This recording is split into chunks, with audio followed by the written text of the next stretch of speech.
With State Issue 1, the Reproductive Freedom Constitutional Amendment on Ohio's general election ballot, roiling the political waters, the aggressive opposition from some Roman Catholic Church leaders stands in stark contrast to Pope Francis's guidance on this emotionally charged matter. While the Pope remains faithful to the Church's teaching that abortion is murder, he did say the clergy should deal with the subject in a pastoral rather than a political way. Quote, "A pastor knows what to do at any moment, but if he leaves the pastoral process of the Church, he immediately becomes a politician," Francis has warned. Thus, when the three largest Catholic dioceses in Ohio, Cincinnati, Columbus, and Cleveland, donated a mind-blowing $1.4 million to the campaign against State Issue 1, the bishops were behaving as politicians, according to the Pope's admonition. In light of the fact that 63% of U.S. Catholics believe abortion should be legal in most cases, the question arises, is this another example of the Church leaders being at odds with their congregants, just as they were with the sinful and scandalous sexual abuse of children by priests? I'm Bertram de Souza, host of the Scribbler Video Podcast and veteran journalist. I retired as the editorial page editor and Sunday columnist of the now-closed Youngstown Vindicator, where I'd worked for 40 years.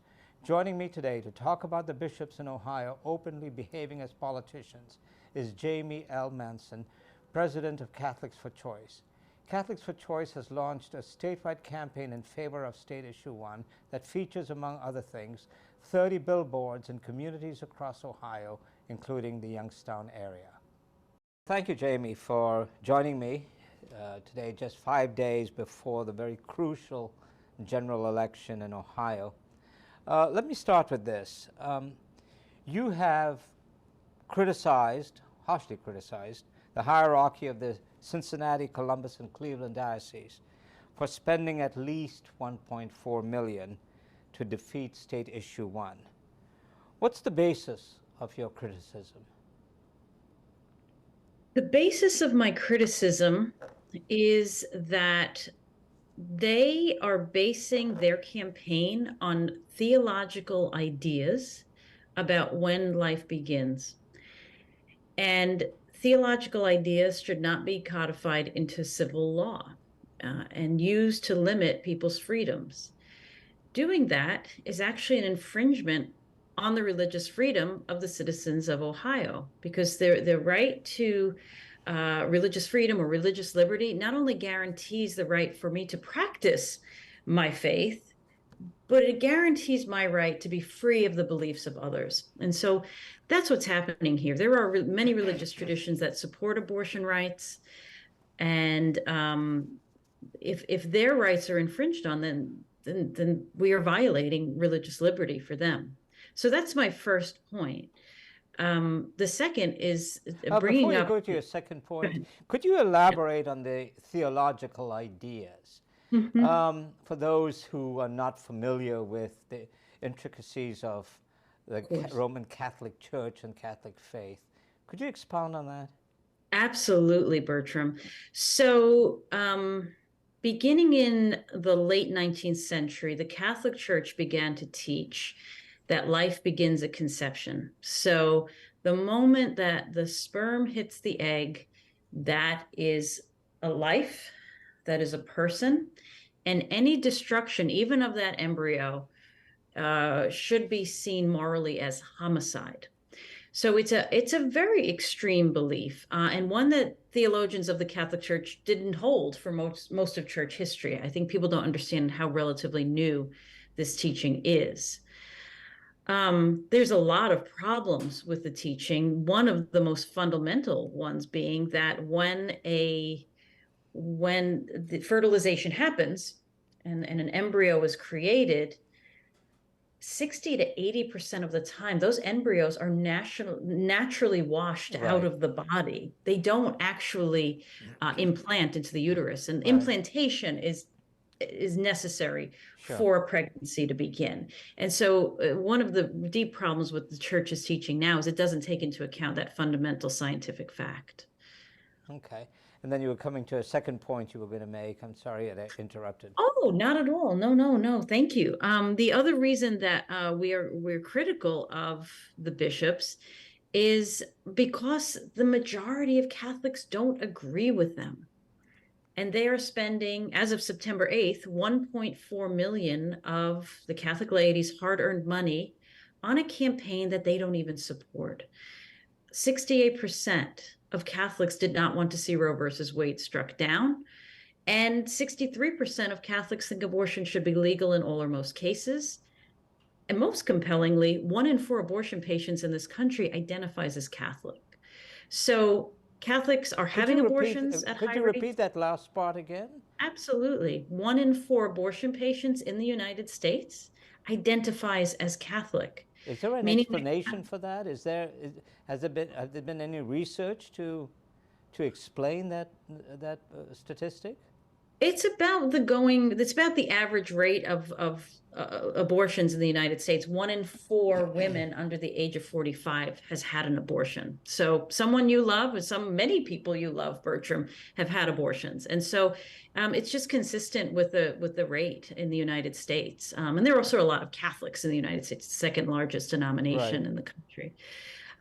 So that's how I would explain that. But, the point is Catholics not only support abortion rights, they're having abortions. And so this is part of the life of the church. And our leadership just does not want to reckon with that at all. And I think they need to.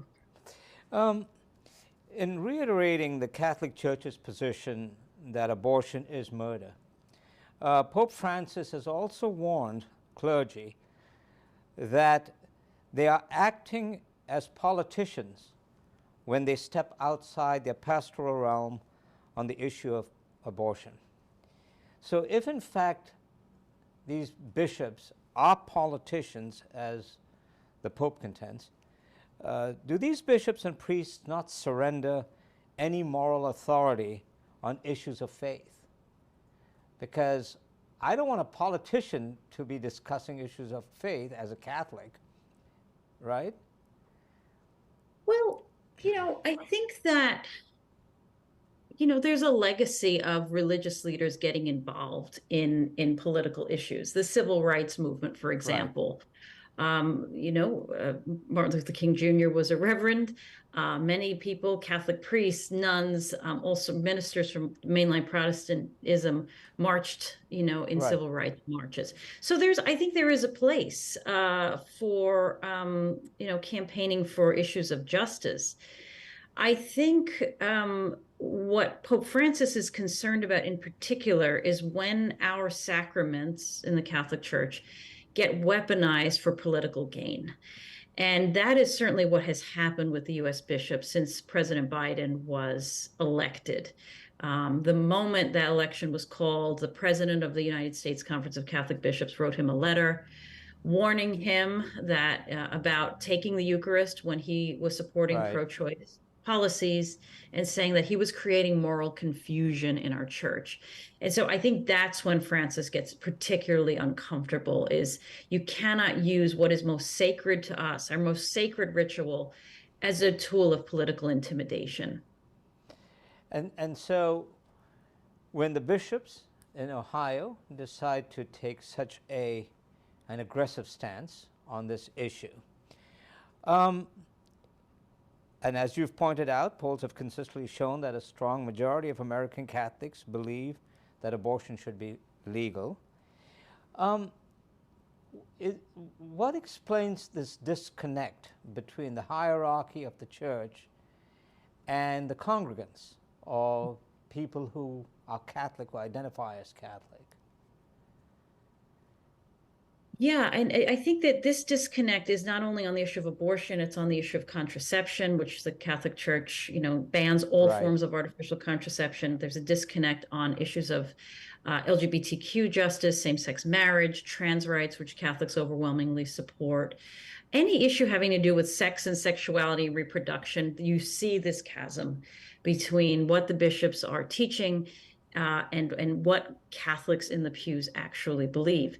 I think one of the things we have to point to is the fact that the clergy of the Catholic Church are not only all male, but they're all ostensibly celibate, meaning that they have very limited access to the lives of women. They don't have wives, they don't have daughters. And very, they're not married. They're living in a church and in a culture in our church that's very homophobic, even though we know a lot of priests themselves are gay. So I think that there's just the disconnect is because our leadership is disconnected from the moral complexities of sex, sexuality, and reproductive health. And that sort of the point that you're making is about the clergy in the Catholic Church is interesting because it strikes me that they are so aggressive in their opposition to an issue like abortion or even contraception. And yet, in the highly scandalous issue of child abuse by priests, there was, I mean, not only was the reaction muted, but indeed bishops were protecting pedophile priests. And indeed, one cardinal, from Boston, after it was found that he was part of this problem, was reassigned to a church in Rome. So I'm wondering what's going on within the church and how that is being reflected in the lowering numbers of practicing Catholics, especially in America. Certainly, when the sex abuse crisis became widely known in 2002, it had a massive impact on church attendance, financial support from the laity. I don't think they'll ever quite recover from that. But people still do participate in the life of the church. I know plenty of Catholics who it wasn't my bishop, it wasn't my priest, and so I can still participate in this. I think the issue of child sex abuse is really important to understand, because whenever you see a religious institution that is rife with child sexual abuse, almost always it is an all-male leadership structure. Right. So it's true in the Catholic Church, but evangelical churches, the Southern Baptists, just had a massive scandal around sex abuse of children. The Mormons have had a massive scandal around sex abuse. The Boy Scouts, whenever you see an all-male leadership, and I think it actually has to do with patriarchy. Patriarchy is when a small group of men have power over the lives and bodies of women and children. And what patriarchy says is that those bodies of women and children are there for their gratification. And so there's just this deep, deep fundamental structural, sin that I think is behind the sex abuse crisis. What happened in the Catholic Church particularly is that because there is so much repression around sex and sexuality, and because many priests have dirt on each other, that there's a lot of issues of institutional blackmail that happen. So if a priest knew that one was abusing children, that priest may have known that priest was gay. And so then they blackmail each other to not tell the truth. And so I think that's why it was particularly intense and so widespread in the Catholic Church, because of that leadership structure being what it is, all male and celibate. Your organization, Catholics for Choice, is at odds with the hierarchy of the Catholic Church in America. And that's being played out in Ohio now, because in response to what the bishops have done in Cincinnati, Columbus, and Cleveland, and what other clergy are doing, there was, as far as LGBTQ issues and all of that, you have made your presence known in this state that is trending right and has become a red state, unfortunately.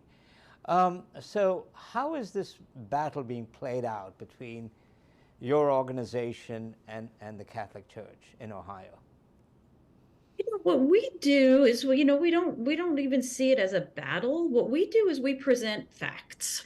That's actually how we deal with this issue with our hierarchy. So we just last week presented a pretty wide scale billboard campaign. As of today, we have billboards in 47 cities.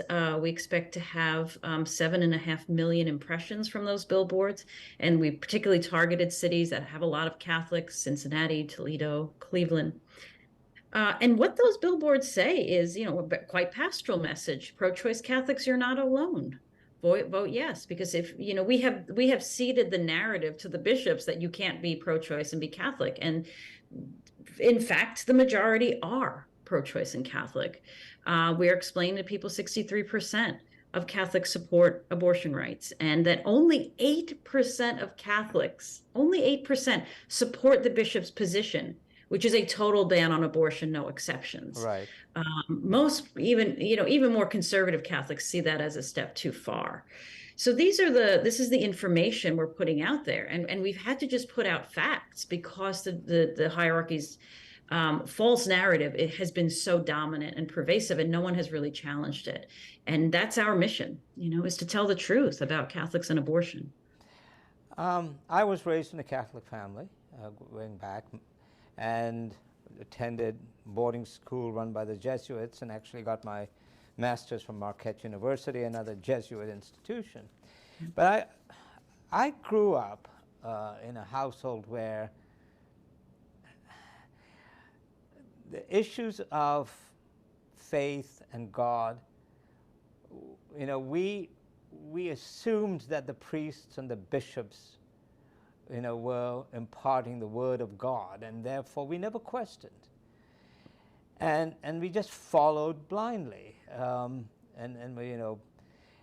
But yet, they've shown themselves to be fallible, and they've shown themselves to be human. Is this a problem for a church like the Catholic Church, which is, quote, not a democracy, as we've been reminded over and over again? Yes, absolutely. And I think what you're, putting your finger on is a very radical form of clericalism, which is, the notion that the priest is somehow, a surrogate for God. And that kind of idolization of these men is what led to the sex abuse crisis, for example, because parents were told to trust a priest. You were supposed to be honored that the priest would want to take your child on a trip. And I think it's similarly with all of these teachings on sex and sexuality. You have a clergy that's very cut off from half of the population, which is women, that is expected to turn off their own sexualities, which results in all sorts of dysfunctions and potential abuses. And yet those are the men that you are saying, are a representative of God on earth. And so this whole notion of this kind of notion of priesthood is very dangerous, and we've seen the impact of that. I still believe we should have priests, but I think our priesthood has got to be open to people of all genders. Yes. And that's how we're going to have justice in these structures, because I do think we need priests. I do think we need someone that's going to guide them through their, priests are there to guide you through your best days and your worst days. And then there's a place for it, but not with this kind of radical patriarchy that we currently have leading this church. Have you had the opportunity to sit down with priests or with bishops or with archbishops and have a discussion about issues like abortion, issues like the priesthood, female priests, women priests? My gosh, no parish could exist without the women in those parishes. That's a reality. Right. Have you had those discussions, and what do you hear from them? There's really no inroads, particularly on the issue of abortion, to talk to members of the clergy, even in a clandestine manner, because it is truly abortion in particular. And I have spent 20 years as an advocate in the Catholic Church for women, for women's equality, and for LGBTQ equality. And I will say, and those are hard issues in the church, abortion is next level. It is a third rail issue that even progressive Catholics are afraid to talk about it, because there's been so much disinformation, I think, around it, and so much shame and stigma. And so what I am just, our message to our bishops is I don't think overly confrontational. I'm asking them to do what Pope Francis just did in Rome the whole month when he did this synod on synodality. The way in which, the church is trying to be a listening church to women and to LGBTQ people. I'm asking these bishops to listen to women who have had abortions and listen with humility and see the moral complexity in the issue, accept that there is a diversity of opinions on this issue within your church. And most importantly, understand that women who have had abortions are sitting in your pews. They are participating richly in the life of your church. They are giving out the Eucharist. They are teaching in our Sunday schools. They are running our ministries. And they have to sit there and listen to a man tell them that they're complicit in homicide. And that is a pastoral crisis in this church that I need us to reckon with, because that's spiritual violence against women who are very devoted in serving the church. So that's my deepest desire, is to have to facilitate those conversations with priests and bishops. And Has it happened yet, Bertram? No. But I did bring abortion stories to the Vatican last month in a booklet, and I'm hoping that some of the bishops who were leading the synod did read them. The last question: when you talk to women, Catholic women who have had abortions, what do you hear from them? How do they deal with the issue of sin, a mortal sin? That is the basis, sin is the basis of the Catholic faith. That's why you go to confession, and that's why you say penance and all of that. What do they say to you? We have so many different kinds of abortion stories come to us, Bertram. We have hundreds that we've collected now just in the past 3 years. And every abortion story is different. Every woman has had a different experience. Some have, we have a few abortion stories where a woman went into the confessional terrified to tell the priest, but feeling compelled because of the shame and stigma the church has made her bear, and have had moments of grace and forgiveness with priests. Of course, it has to be clandestine and quiet. Yes. But we're always happy to, hear those stories. We'd love to hear more of those stories. But ultimately, what most women tell us is that they used good Catholic teaching, which is that our individual conscience is the final arbiter in all moral decision making. That is right in our catechism. And so they understand that even if it conflicts with church teaching, that God has given us reason and rationality and a conscience so that we can make moral decisions for ourselves. And if you think a woman is capable of making a moral decision for herself, you have a pro-choice value. And that's really important for Catholics to understand. Okay, finally, for those Ohioans who have not yet voted, and we're going to the polls on Tuesday, and are certainly uncertain about this issue, what would you say to them?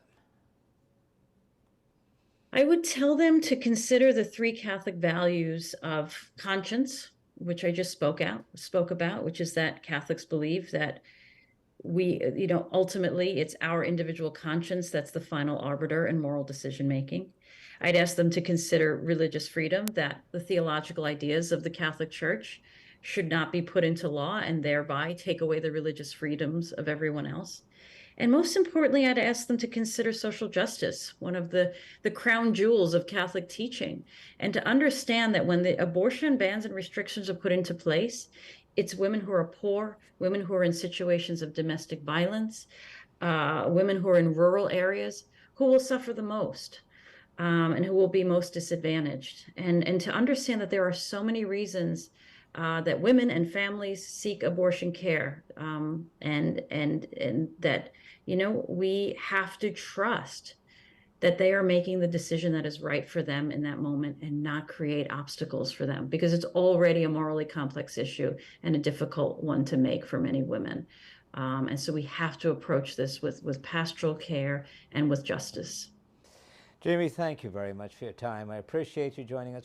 I hope at some future date we may be able to get together again to Sure. talk about the future of the Catholic Church, and perhaps I can invite some of my priest friends to join us to have that kind of a discussion. But again, thank you and all the best, and good luck Thank you. on Thank Tuesday. you. Thank you. Thanks, Bertram, and great questions. I really appreciate the interview. You're welcome. Happy to come back anytime. Great. Thank you. Bye. Bye-bye. We now come to the second segment of this podcast on the highly contentious amendment to Ohio's Constitution that would guarantee reproductive freedom for women. Republicans, led by Governor Mike DeWine, have launched an aggressive campaign against State Issue 1, including issuing dire warnings of what would happen if women have the right to choose whether to have an abortion. Governor DeWine, a lawyer and former Ohio Attorney General, told reporters recently Issue 1, quote, would allow a partial birth abortion. Legal scholars have disputed DeWine's claims, noting that federal laws ban partial birth abortions and that it would be a crime for doctors to perform such procedures. But opponents of State Issue 1 aren't daunted and continue to put forth doomsday scenarios, including taking away of parental rights when it comes to minors. I've invited Dr. Alexis Smith of the Steel Valley Reproductive Freedom Coalition to address the issue of partial birth abortion, parental rights, and other claims being made by opponents of the reproductive freedom issue. Thanks, Alexis, again for being with me and for making the closing argument for State Issue 1 on Tuesday's general election ballot. Passage would enshrine in the state constitution reproductive freedom for women. It might Correct. seem like a straightforward issue where women, have the ability, the intelligence, the faith to make decisions about their own bodies, and yet politicians, especially white males, seem to believe that it is their right to dictate to women what they should do. So let me start with what is arguably the most controversial statement made by opponents of Issue 1. Republican Governor Mike DeWine, a Roman Catholic, warns that passage of the amendment would open the door to partial birth or late-term abortion. Is he right? And you as a doctor, obviously have been thinking about this. Is DeWine and others right about this? No, it's just factually it's untrue. There's a lot of misinformation out there about abortion in general and the amendment. I encourage people to go to readtheamendment.com and read it's only 200 words. There is no such thing as partial birth abortion or late term abortion. This amendment enshrines abortion care up until the time of fetal viability, which is about 22 to 24 weeks, depending on who you speak to. And then after that time, a physician, such as an OBGYN doctor, would have to determine that the woman's life was at risk in order to go ahead with an abortion past that fetal viability. These are very extremely rare instances that this occurs, and it's usually when a woman is actively dying in the hospital and cannot be otherwise saved. The vast majority of abortions occur in the first trimester. I think in the last 2 years I read there was only 2 of these actual abortions later in term performed. And again, it was for the mother's life because she was dying or going to die if it was not performed. The other times that these occur are when there are fetal anomalies or issues such as the certain organs like the kidneys do not develop appropriately, and the fetus will not survive outside of the womb. And so the parents then have a very difficult decision to make. Do you go through the pregnancy to give birth to this child, this infant, and then allow it to die immediately and feel pain and have this horrible situation happen to them right after they are born? Or do you try to give them a medicine to stop their heart before they are born because it's just simply not compatible with life? There's just certain things that happen like that. These are horror stories. These are not things that parents take lightly. I have never spoken to somebody who, if you go that long in your pregnancy, when I was pregnant with my son, you have a name picked out. You started putting together the nursery. You've been taking prenatal vitamins. You're going to classes. You're doing all of these things because you plan on having this child, only to be told that either you're going to lose your life, or that fetus is just not going to be able to live once it is born. These are heart-wrenching and horrible decisions that patients end up having to make. And I strongly believe, and so do many other physicians, that decision should be made by the person who's going to be directly affected by it. You have to live with the consequences. You should get to make the decision, whatever that is, whether you want an abortion or you don't. That should be your decision. And when it comes to the life of a patient, it's very straining on physicians to ask them to not intervene and allow somebody to actively die in front of you, to be dying, and to not allow them to intervene because of some law. I mean, the first part of the Hippocratic Oath is first do no harm. Right. And after the pandemic, healthcare is really hanging by a string right now. Just flatly to all of your listeners, I mean, there is a real lack of supply of healthcare workers and physicians. Yes. And because, of course, after a pandemic, I mean, how are you going to recruit people to want to do this, sure, right?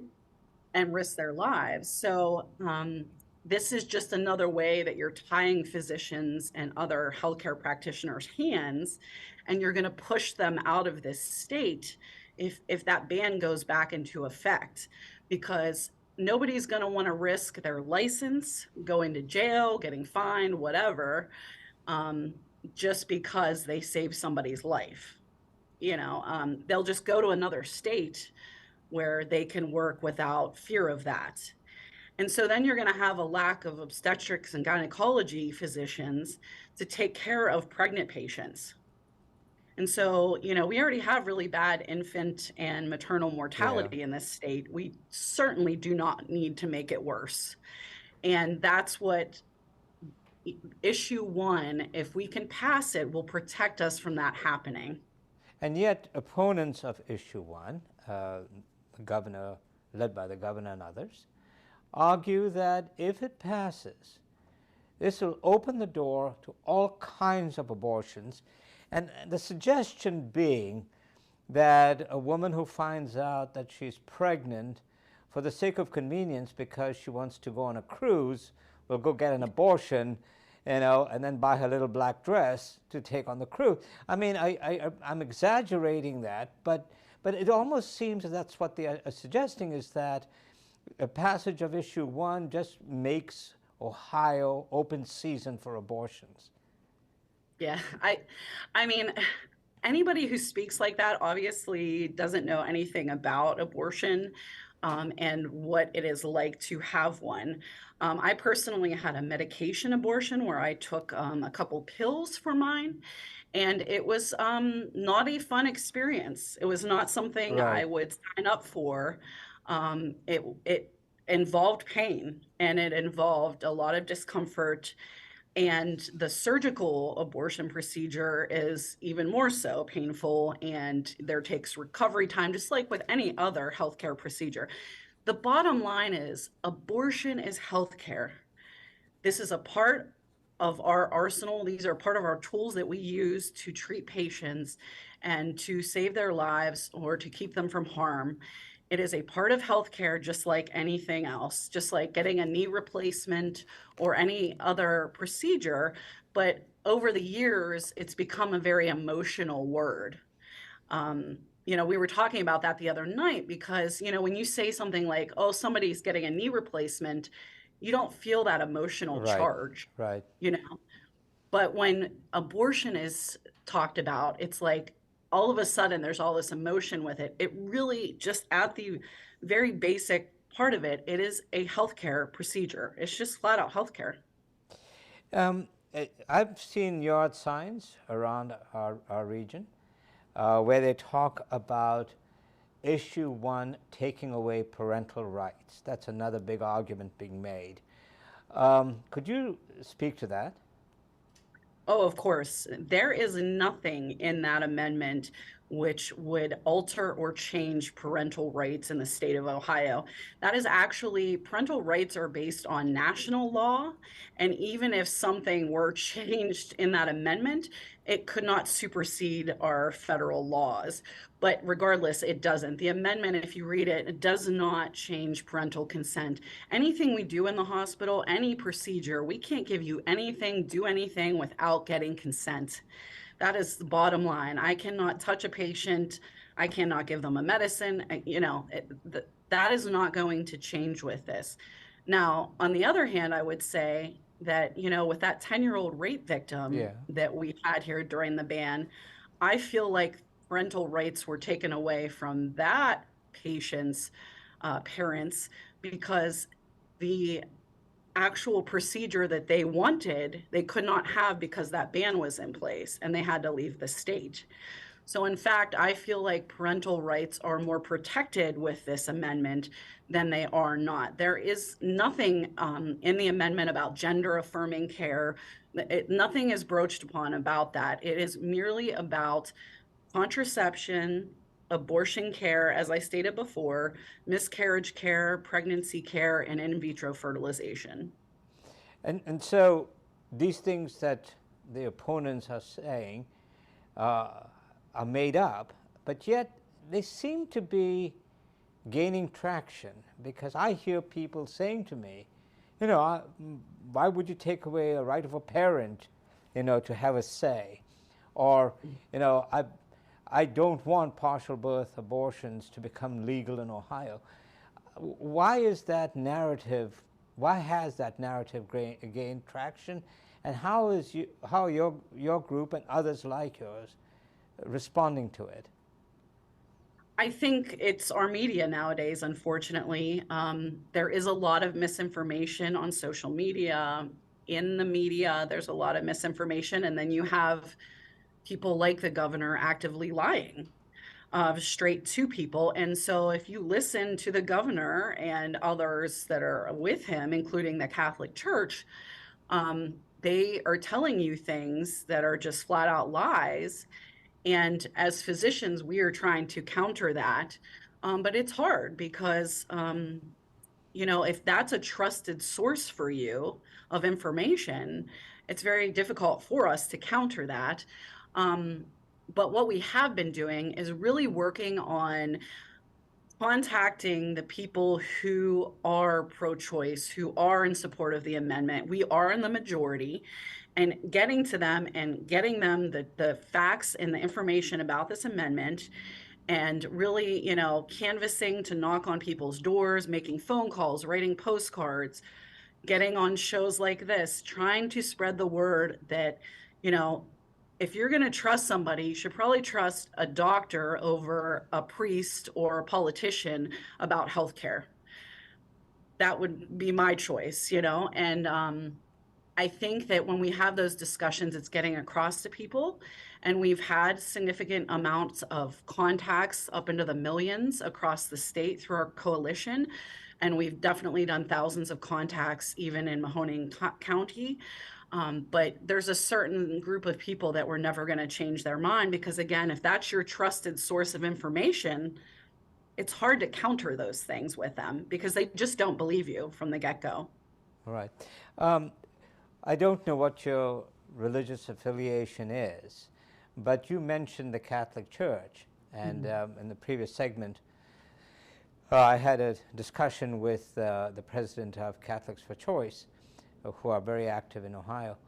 And we're talking about the bishops of Cincinnati, Columbus, and Cleveland, who have committed more than, now I believe, more than 1.4 million to defeat State Issue 1.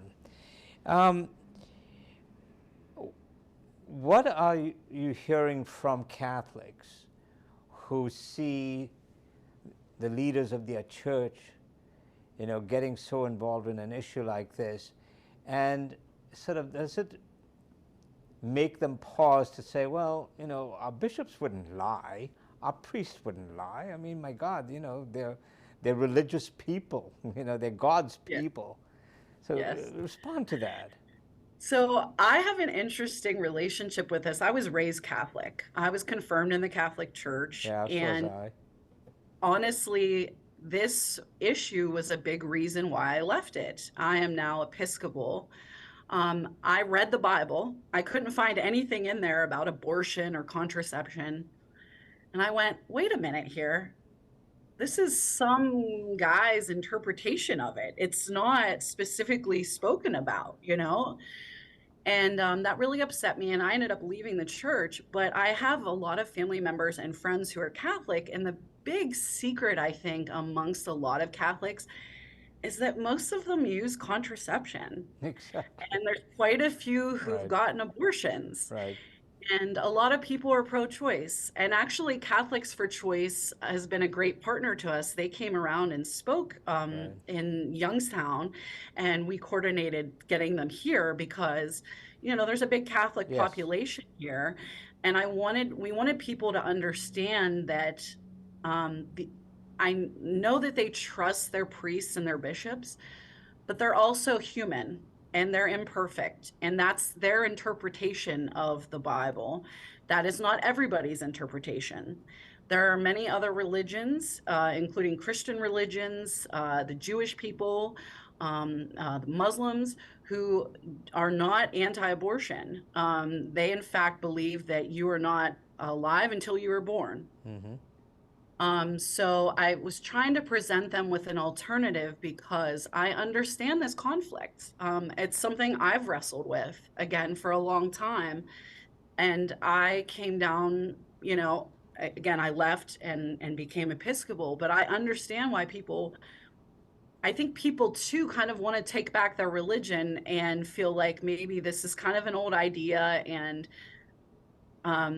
you know, after the scandal with children being Yes. molested and things like that, I don't think they're as trusted maybe as they think they are.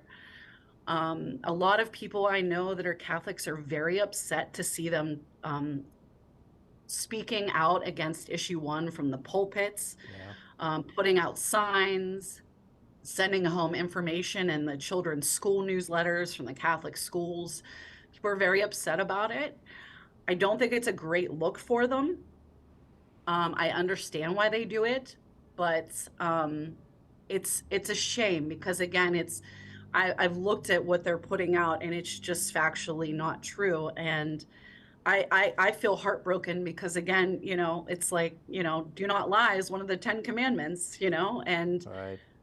I don't want this to harm the church either. It's hard. This is a very hard situation. I didn't expect to see them come out as hard as they have, honestly. I was And shocked. nobody did. And I think that's what's surprising about this campaign in Ohio.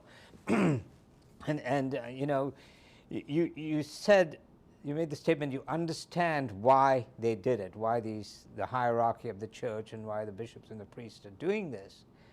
But yet, if they're listening to their congregations, they're listening to Catholics in the pews, they'll know that their position is at odds with the majority of practicing Catholics. And so I'm trying to figure out what it is that's driving them. And you say you understand, so help me understand what's behind this. I think that it's very a traditional religion, you know, and traditionally it was the priests and the bishops are in charge and what they say goes. And their interpretation is what other people should believe and follow. And I think they just haven't really even considered necessarily that they should cater to their parishioners or consider changing their mind. We're asking these people this is like their entire worldview in a lot of ways. We're asking them to change, right? And it took me a lot of years of wrestling with it to change my worldview about it. But what I think is really upsetting for me is I've just never seen them come out for things like homelessness, Yes. poverty, immigration. I don't see them coming out this hard for things, for caring for other people. And that's what upsets me. Um, yeah, I think it's just a tradition thing. I think it's just, this is kind of the way it's been, and change is hard, you Yeah, know? and in fact, it's interesting because many in the hierarchy of the American Catholic Church are at odds with Pope Francis because he has, emphasized issues like social justice and Mhm. poverty and the disadvantaged, and says that those are the people that should be administered to. And yet the American Catholic Church, the hierarchy in the church, believes that an issue like abortion or LGBTQ, acceptance are what should drive, the discussion within the church. And so in Ohio, in this whole campaign on the issue one, how much of that is coming into play when you sort of deal with Catholics? I mean, are Catholics in Ohio of the mind that we don't want to go against our church, regardless of whether or not we agree with them or not, or I've seen a range of opinions on this. I mean, there's people who are staunchly going to follow what they say. And then I know others who they're going to vote against them, and they're upset. I think that this might drive some people away from the church, unfortunately. I know that there's always complaints that numbers are going down in yes. churches. I don't think this is going to add to it. This is not going to help their cause. And I don't, like I said, there is this wide range of opinion, but the fact is the majority of these people are pro-choice. Catholics for Choice people will tell you that. And like I said, the majority of the people I know have secretly taken contraception. Right. So there obviously is a disconnect, and it's going to be interesting to see how that falls, particularly in our region where we have a larger a number of Catholics than in other areas of Ohio. And what's being mentioned within the context of this whole campaign is that the threat of the heartbeat bill that's being pushed, that has been pushed by Republicans and signed into law, by the way, by Governor DeWine, remains, Yes. even though the implementation has been blocked by a lawsuit.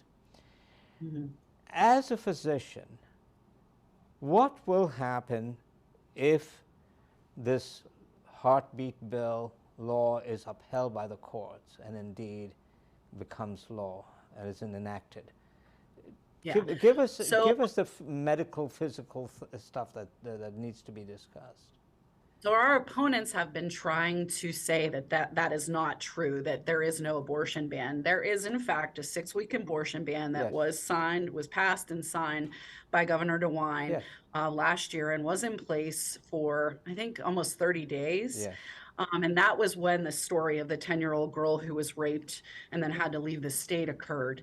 We are one judicial ruling away from that being put back into place, and it likely will happen because of the setup of the Ohio Supreme Court. So do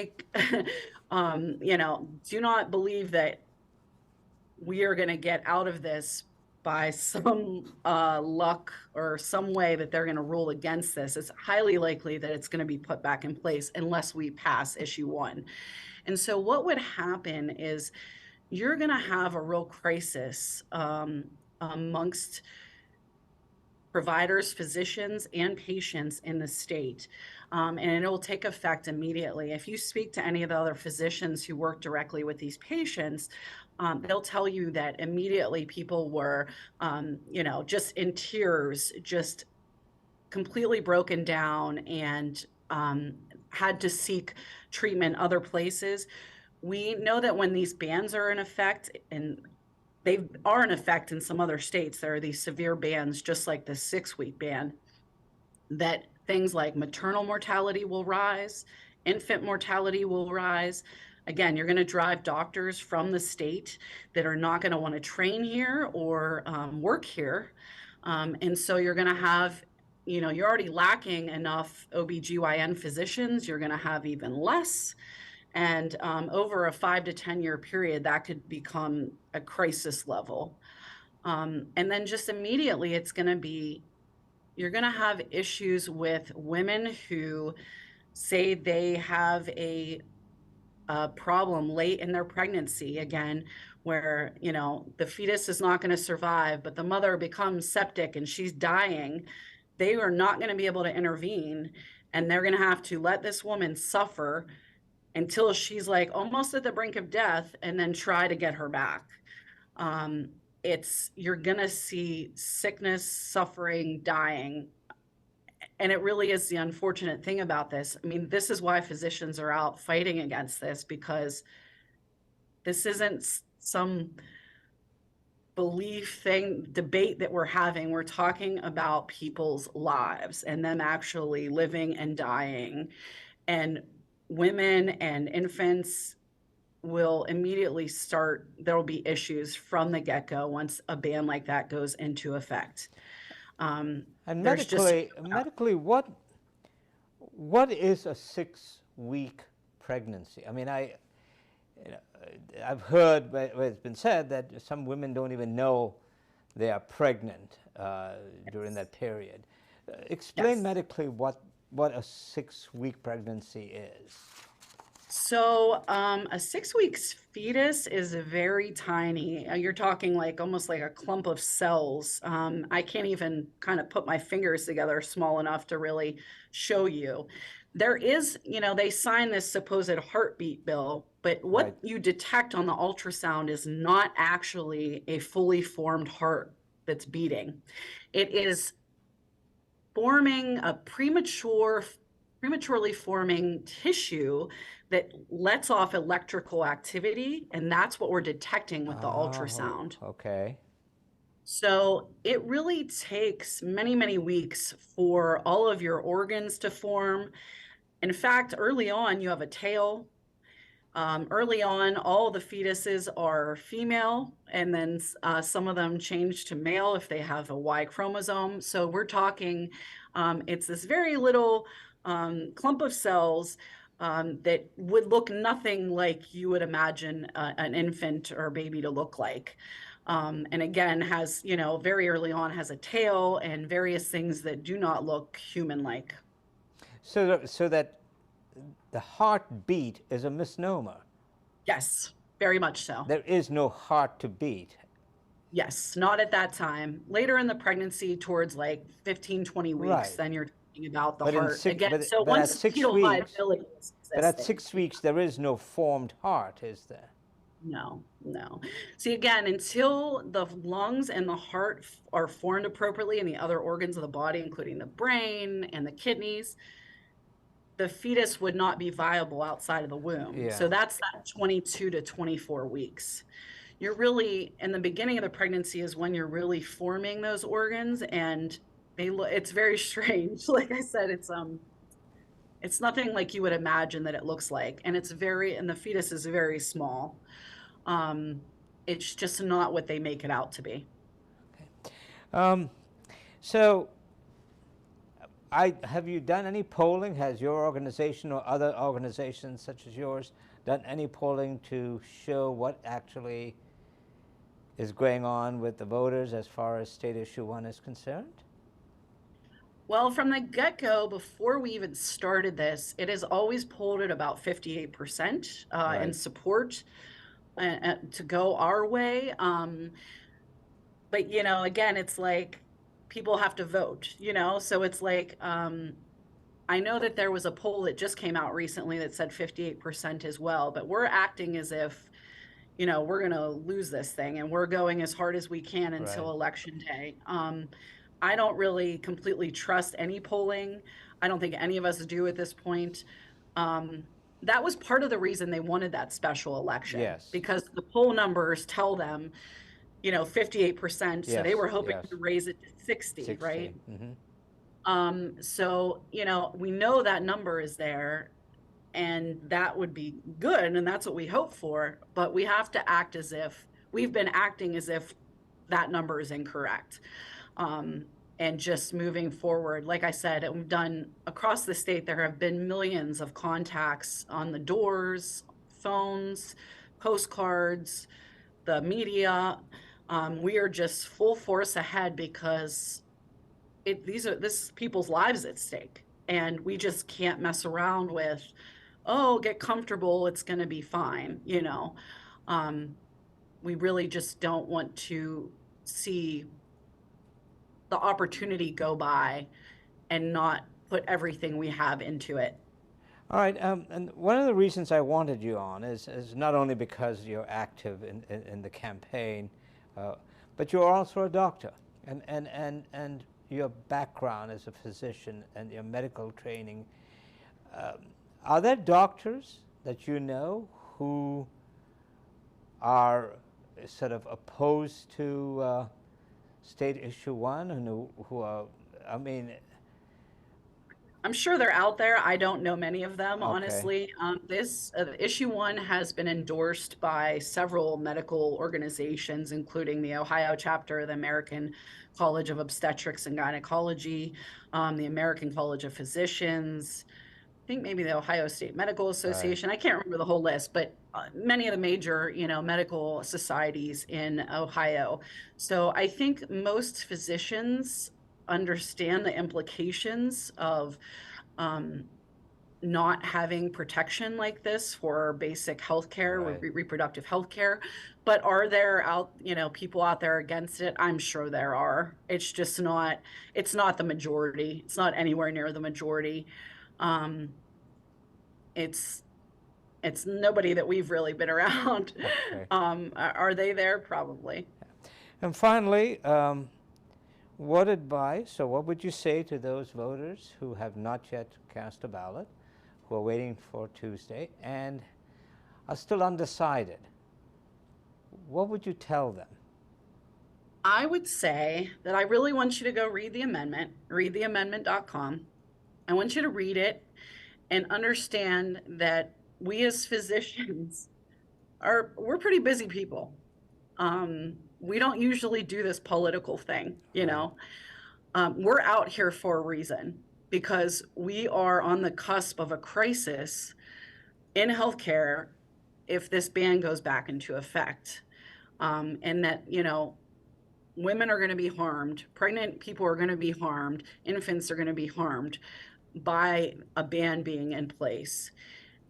And so I want you to think about that, but I also want you to think about who should be making these healthcare decisions. Yeah. I mean, really, we're here to say that the government shouldn't be making these decisions for you. You should be making these decisions along with your doctor and whoever else you want to include, because you have to deal with the consequences of them, whether you want an abortion or not, whether you want contraception or not, whether you have a miscarriage and you need care for that, you have pregnancy, you need care for that. We are out here to protect you and to give you the full breadth of reproductive health care so that you can live your best life and survive and thrive. And that is all we want for the people in the state of Ohio. And we would not be out here, breaking our backs for the last year, pushing this forward, collecting signatures from the beginning of the year, going through that first special election and going to this election now, if we did not passionately believe that this was going to help people and was going to save their lives.